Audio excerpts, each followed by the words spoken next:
Spektakli së martës në Big Brother VIP tregoi edhe një herë se produksioni i këtij formati vepron me standarde të dyfishta. Kjo u bë e qartë në mënyra se si u trajtuan dy banorë që kishin thyer rregullat e shtëpisë.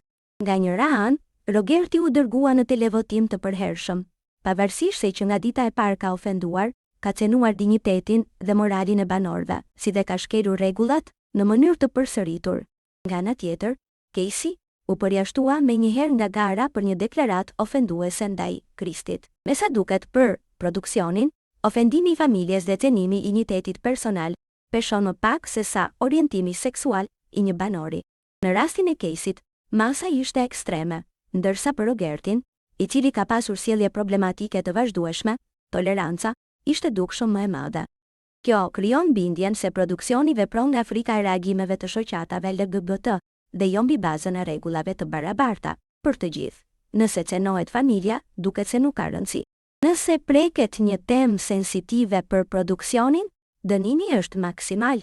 Kjo është prova më e qartë e standardeve të shumëfishta në Big Brother VIP.